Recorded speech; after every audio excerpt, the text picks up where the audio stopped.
Welcome again to Small Night Zine. Today I'm going to read from this. This text was written in the spring of 2019. Two events generated the text. One was the Scully documentary, televised on BBC Two. I think it was entitled The Unstoppable Scully, The Art of Everything. The second event was a conversation I was having with my father-in-law, Robert Boyd, who is the voice of Billion Journal's shit list, and I'm Not a Painter's end list. And we have conversations all the time about art. He's fascinated by art. He's fascinated by my position as an art critic and what I think about art that he comes across in newspapers or even in galleries. So we had a conversation about the Scully documentary. I hadn't seen it, and I was kind of avoiding seeing it in some ways. I had made up my opinion, like a lot of artists, about the documentary. So we were having this conversation, and I brought up a phrase by Dave Hickey, the art critic, taken from his book Pirates and Farmers, Essays on Taste. And I tried to illuminate Rob's appreciation of Scully, or his kind of suspicion of him, or his ambiguous feelings towards his work, by talking about Pirates and Farmers and what, how Hickey defines the art world, how he breaks down the art world and artists into two camps, pirates and farmers. So I was discussing this in terms of Scully, and really kind of thinking of Scully falling between the lines of Hickey's profiling of the contemporary artist. In some ways he is a farmer, he is a stylist since the 70s, 60s and 70s, and he's someone who has painted stripes for a very long time, and he's continued to paint stripes. His identity hasn't really fluctuated. Only in recent years has he went back to figuration, but still the stripe, the architecture of the stripe, is in those works also. So I hadn't come to the conclusion in our discussion before seeing the documentary what Scully was. He's been part of my art education for a very long time. I have never met him in person, but he's always been brought up, and in some cases, in some instances, in a positive nature. So I talk about that in the text. There's also a kind of a degree of separation in the text from the art world in relation to jazz. Rob is a jazz aficionado, and he's someone who has listened to jazz for a very long time. So he got the idea of pirate and farmer in relation to jazz, especially Miles Davis, John Coltrane, and people like that. So the text comes around like that, and is discussed in those terms. It's the first green print I've done. It's a colour I mixed up myself. I wasn't happy with the greens that I could get already produced, so I wanted to make a green that was deep and dark, so I used too much blue and not enough yellow. I came up with this very dark green that glows, especially in terms of the bitmap image. On the front, you have Scully. I took the image from online. It has his painting behind him, and he's wearing a Harvard t-shirt, and he's sitting there very serious, looking to his right. On the back is Charles Mingus, a bass player, a jazz musician, and someone who I was listening to at the time, and someone who was brought up in conversation with Rob. In the inside leaf, there is a screen grab from the documentary, the Arena bottle, which came up really nice and green. And that's it. The text is a little bit of fun. Hickey's phrase is something that I've repeated over the years after first hearing it, because I think it's a very good way of thinking about artists and the art scene and how they negotiate and navigate the art scene, whether in terms of, emerging artists, a terrible term, or more established artists, or artists that are in professional capacities and how they work within the art world. I would be, Hickey himself would think of himself as a pirate, being a critic and being someone that frustrates.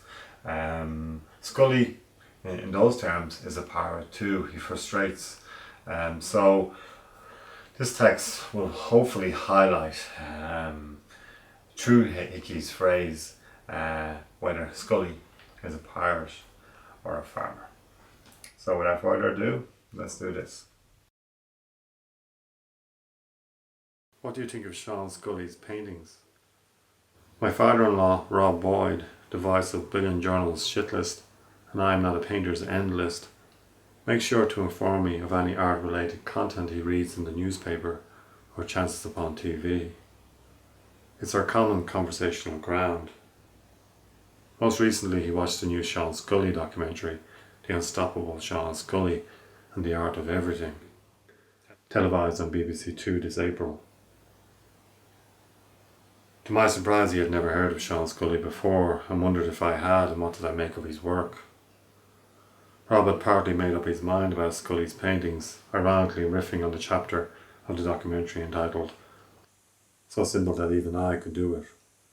Further, he could only stick so much of Scully, the persona portrayed in the film, but was still fascinated by Scully's early hard knock life on the streets of Dublin and London. Hard knock biographies seduce cultural appreciation. Rob's question, "What do you think of Sean Scully's paintings?" says a lot, considering Sean Scully's paintings span 50 odd years. I didn't ask, for instance, "What do you think of Scully's early or late, figurative or abstract paintings," just paintings in general, as if paintings described half a century worth of work. Knowing of the new documentary but not having the appetite to watch it yet, I shared what I thought of Scully's paintings.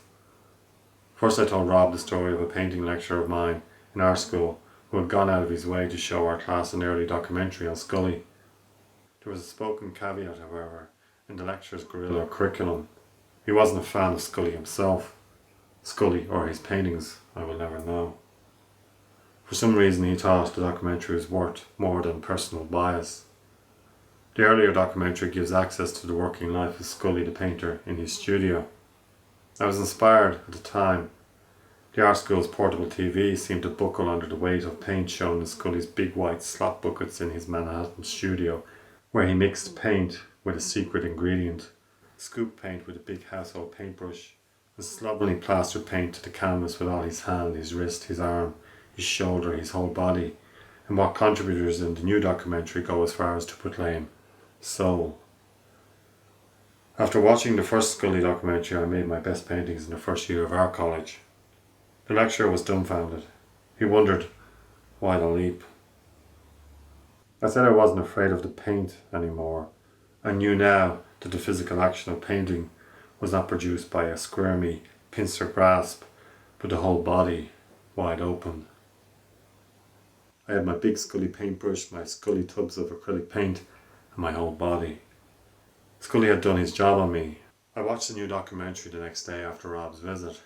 To help illustrate my opinion of Scully's paintings for Rob, I summarised art history into two camps of artists, with the help of art critic Dave Hickey's phrase and title of his essay collection on taste, pirates and farmers. Hickey writes, "Farmers build fences and control territory. Pirates tear down fences and cross borders." It's a beautiful phrase. Think about it off the top of your head. Pirates and farmers in the local art scene, the international art world, the inadequate canon of art history. Warhol, a pirate. Morandi, a farmer. There's something so satisfying in how Pirate or Farmer sums up those artists that have broke the mould over and over again, and those artists that have built the mould over and over again. Hickey has a whole psychological profile figured out for his Pirate Farmer dialectic diametric. It's not black or white. A pirate doesn't always know she's a pirate, but a farmer knows a pirate when he sees one. I knew Rob to be a jazz aficionado from his life stories of seeing Miles Davis, John Coltrane, Thelonious Monk, Charlie Mingus, among many others live in the late 1950s. Rob even received a response from Dizzy Gillespie after sending Dizzy a fan letter when he was just a teenager. Rob got Pirate and Farmer straight away in the context of jazz and went off on a solo, like Miles, John, Thelonious, Charlie and Dizzy, on the Pirates and Farmers of jazz. As Rob turned the kitchen into a nostalgic smoke-filled London cinema where he experienced the glitchy Miles Davis piss off the crowd, I thought of Pirates through the haze and where they end up after breaking all the delf to leave shards of their art and their souls on the floor. It is the capacity of the pirate for destruction, self and others, that gives destined farmers the permission to be pirates. No one really wants to be a farmer. I told Rob Sean Scully is a farmer, ploughing fields of paint up and down, side to side, city to city, decade by decade, collector to collector. Scully may end up using his fingers in his 80s, something that makes art historians cream in their pants when they orate on Titian's late work, but the stripes will remain.